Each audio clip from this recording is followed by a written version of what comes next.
Tuesday को 24 जून को president साहब ट्रम्प साहब ने अनाउंस किया कि both Iran and Israel have agreed to a complete ceasefire. अब 2 हफ्ते से जो मिसाइल अटैक्स एक दूसरे पे हो रहे थे ईरान इसराइल में, जिसमें यूएसए भी ज्वाइन कर लिया था, तो जैसे ही वो वॉर टाइम रिस्ट्रिक्शंस हटने लगे तो दोनों साइड के लोग जो हैं अपनी अपनी विक्ट्री क्लेम करने लगे, जैसा इंडिया पाकिस्तान की कॉन्फ्लिक्ट में भी अभी देखने में आया था।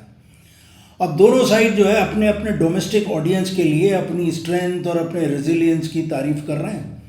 तो ट्रम्प साहब ने भी कह दिया कि वो 30,000 पाउंड का जो बॉम्ब्स गिराए थे उससे ईरान की पूरी न्यूक्लियर कैपेबिलिटीज़ नष्ट हो गई, लेकिन इंटेलिजेंस के क्लेम से पता के असेसमेंट से पता लगा है कि वो कोई बहुत ज़्यादा डिस्ट्रक्शन नहीं हुआ है। It is cause setback for at least 2 to 3 months, that's all. अब उस बीच ईरान के जो सुप्रीम लीडर हैं खमेनी साहब, उन्होंने भी रिमाइंड करा दिया कि जो ईरान को जानते हैं और उसके इतिहास को जानते हैं वो जानेंगे कि ईरान ऐसा देश नहीं है जो सरेंडर कर दे। अब इस पूरी जियोपॉलिटिकल पोस्चरिंग में सफ़र कौन किया? जनता, जिनके घर नष्ट हुए, जिनकी ज़िंदगियां चली गईं और उनके फ्यूचर पे भी असर आया।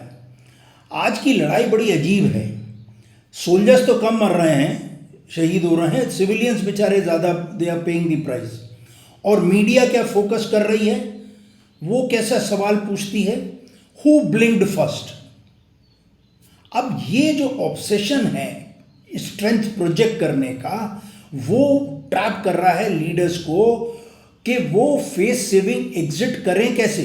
It makes it impossible for them to find a face saving solution. और वहीं पे यूएस का रोल बड़ा बढ़िया निकल के आ रहा है, which is acting like an unofficial referee for international crisis.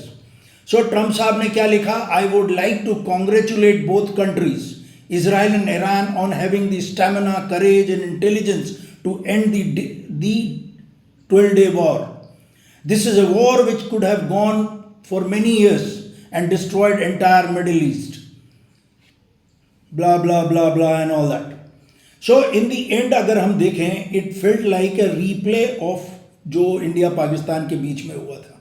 Players अलग थे लेकिन स्क्रिप्ट सेम था। So media and supporters of these leaders are fixated on one thing: who blinked first. It seems कि war has become a political tamasha now, being played for domestic political purposes.